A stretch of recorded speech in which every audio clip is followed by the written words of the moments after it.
آج سے کم و بیش 6000 سال قبل اللہ نے حضرت نوح علیہ السلام کو ان کی مشرک قوم کی طرف مبعوث کیا، مگر مسلسل کفر کی وجہ سے اللہ نے حضرت نوح علیہ السلام کو کشتی بنانے کا حکم دیا، اور پھر ایک عظیم طوفان سے پوری دنیا کے کفار ہلاک کر دیے گئے۔ اور یہ کشتی کوہ جودی پر آ کر ٹک گئی تھی۔ یہ کشتی آج کہاں ہے اور اس کی اصل حقیقت کیا ہے؟ آئیں آج ہم آپ کو دکھاتے ہیں۔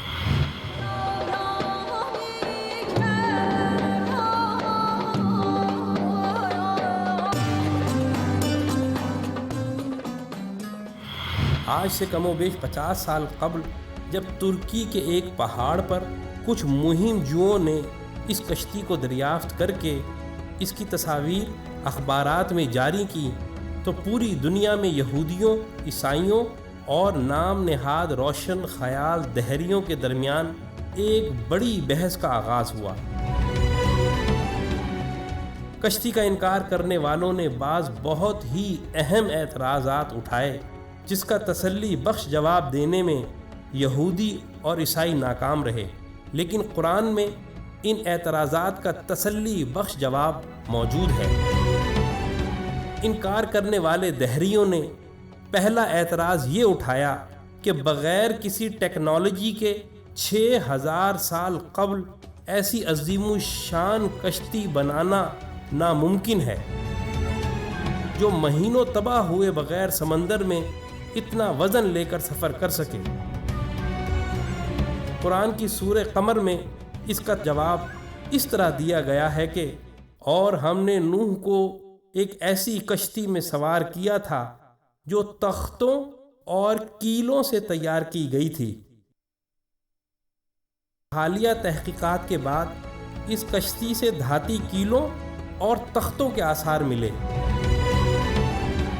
پھر ان انکار کرنے والوں نے دوسرا اعتراض یہ کیا کہ یہ کیسے ممکن ہے کہ 6000 سال قبل اتنی بڑی کشتی بنائی جائے جس میں دنیا جہان کے جانوروں کے جوڑے سوار ہوں۔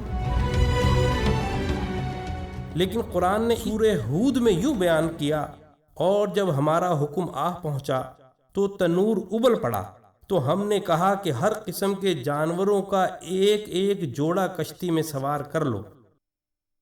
اب حالیہ تحقیقات سے قرآن کے اس انکشاف کی بھی تصدیق ہو گئی ہے کہ کشتی نوح کوئی معمولی کشتی نہ تھی، وہ 3 منزلہ تھی جن میں جانور ترتیب وار سوار تھے،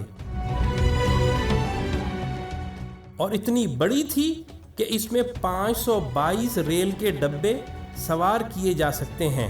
اس میں کم و بیش 25,000 جانوروں کی جگہ موجود ہے۔ پھر ان دہریوں نے تیسرا اعتراض یہ اٹھایا کہ اتنے عظیم الشان طوفان میں اتنی عظیم الجثہ کشتی بغیر لنگروں کی مدد کے تیر ہی نہیں سکتی، لیکن اللہ اس اعتراض سے واقف تھا، اسی لیے اس نے سورہ ہود میں فرمایا، اور نوح نے کہا کہ کشتی میں سوار ہو جاؤ، اللہ ہی کے نام سے اس کا چلنا ہے اور اسی کے نام سے اس کا لنگر انداز ہونا ہے۔ اور حیرت انگیز طور پر جس پہاڑ پر کشتی ٹھہری ہوئی ہے، اسی پہاڑ کے نیچے وادی میں بڑی بڑی چٹانوں پر مشتمل لنگر دریافت ہوئے ہیں۔ یہ کشتی نوح کے لنگر ہیں۔ اور سب سے بڑا اور اہم اعتراض یہ اٹھایا جاتا ہے کہ کسی لکڑی کی کشتی کا 6000 سال تک کسی پہاڑ کی چوٹی پر باقی رہنا ناممکن ہے۔ اس اعتراض کا جواب بھی سورہ قمر میں یہ کہہ کر دیا ہے کہ اور ہم نے اس کشتی کو آنے والوں کے لیے اپنی نشانی بنا کر چھوڑا ہے۔ اور حالیہ تحقیقات سے یہ حیرت انگیز بات سامنے آئی ہے کہ اس پورے پہاڑی سلسلے میں برف اسی چوٹی پر ہے جہاں یہ اسی برف کی وجہ سے محفوظ رہی۔ قرآن کا انکار کرنے والوں، اب بتاؤ ان عظیم آیات کے بعد اب کون سا اعتراض رہ گیا ہے جس کی بنا پر آپ قرآن کو اللہ کا کلام ماننے کے انکاری ہو؟ ہم آپ کو دعوت دیتے ہیں کہ تعصب کی اینک کو اتار کر اسلام میں داخل ہو جاؤ۔